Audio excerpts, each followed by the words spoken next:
Bienvenue. Aujourd'hui, on plonge dans les sources d'Ici tout commence. Oui, on a un article qui nous révèle un peu les coulisses. Exactement ce qui attend nos personnages à l'Institut Auguste Armand pour la semaine du 16 au 20 juin 2025. Ah, la fameuse semaine des examens. C'est ça. Et autant dire que la tension monte. Apparemment, Clotilde va être particulièrement intransigeante. Bon, ça n'étonnera personne venant d'elle. Mais c'est vrai que les examens, c'est toujours un moment clé. Ça catalyse les histoires, hein. Exactement.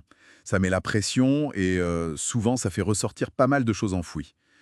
Alors, voyons ce que cet article nous dit. Alors, premier point, Antoine, Myriel. Oui, Pendant que tout l'Institut bosse à fond sur les épreuves, on a 3 étudiants, Thelma, Lionel et Gary. le trio habituel pour fouiner un peu partout. On dirait bien, hein, ils seraient tombés sur une terrible découverte dans ses affaires personnelles. Ah, quand même. Terrible découverte. Les mots sont forts. Oui, alors qu'est-ce que ça peut bien être? Un secret pro, perso? C'est toute la question. Et le timing, en plein examen, c'est jamais anodin. Ça pourrait vraiment le fragiliser, non? Surtout s'il est pris par surprise. Oui, savoir si ça touche l'Institut ou juste sa vie privée. Bah, à l'Institut, la frontière est souvent mince, tu vois. Un secret perso peut vite devenir problématique pour sa fonction. C'est clair. Bon, on passe à Vic. Allez. Son retour à l'Institut, c'est une bonne nouvelle pour ses amis, j'imagine. Oui, mais l'article dit que ça s'annonce compliqué pour elle. C'est ça. Elle lutte toujours contre sa maladie et puis elle doit retrouver sa place sans Hortense. Ah oui, l'absence de sa sœur, ça doit peser lourd. Énormément. Et apparemment, elle décide un peu d'ignorer les remarques, les regards, pour avancer. C'est une stratégie de défense, quoi. Se blinder. Mais est-ce que c'est tenable à terme? C'est la question. Dans un endroit comme l'Institut, Oui, c'est ça. C'est tellement compétitif, tellement asocial. S'isoler, ça peut être une force, mais ça peut aussi te couper des autres, non? c'est le risque, oui. Surtout sans Hortense pour la soutenir. Retrouver le rythme, gérer sa santé, seule, c'est un sacré défi, hein, Un vrai combat sur plusieurs fronts, effectivement. complètement. Et alors, troisième point chaud, Stanislas. Ah, Stanislas.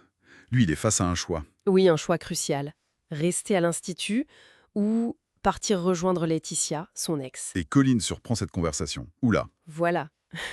Le truc bien privé, quoi. Et après ça, Stanislas se confie à elle. Ah, la confidence. Le début des ennuis, souvent. On dirait bien, hein. Parce que ça semble faire naître des sentiments chez Colline, pour son prof. Alors qu'il est en couple avec Angèle. Exactement. L'article parle d'un amour interdit. Carrément. Ben oui, c'est une dynamique hyper complexe, là. La confidence crée une proximité, un peu dangereuse peut-être. Forcément, Et voilà, Colline qui développe des sentiments, alors qu'il y a cette relation prof-élève, et puis le fait qu'il ne soit pas libre. c'est une poudrière. Tout à fait. Et en plus, Bérénice commencerait à avoir des soupçons. Ah, ça n'arrange rien.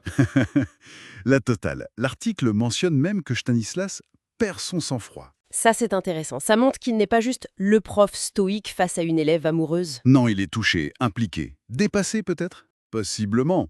Ça suggère qu'il est lui-même un peu perdu entre Laetitia, Angèle et maintenant Colline. Et quand un prof perd son calme, Ça peut déraper vite. c'est souvent un tournant dans l'histoire, oui. Bon, alors si on résume, cette semaine qui s'annonce, on a Myriel avec un secret potentiellement explosif, Mhm. Vic qui revient mais qui galère sans sa sœur et qui essaie de tenir bon, Oui, un retour difficile. et Stanislas pris dans un nœud sentimental hyper risqué avec Colline, alors qu'Angèle est là et que Bérénice flaire quelque chose. C'est chargé comme programme pour une semaine d'examen. On peut le dire. En effet. Et ça amène une petite réflexion pour la suite, non? Vas-y. Avec toutes ces pressions, les examens, les secrets, la santé, les amours compliqués, voire interdites, comment tout ça va affecter l'équilibre global de l'Institut? Ah oui, bonne question. On sent que les relations établies, les rapports de force, tout ça pourrait être pas mal chamboulé, hein. Les cartes pourraient être rebattues. C'est peut-être ça le vrai enjeu derrière tout ça. Voilà, une question à garder en tête en regardant les épisodes.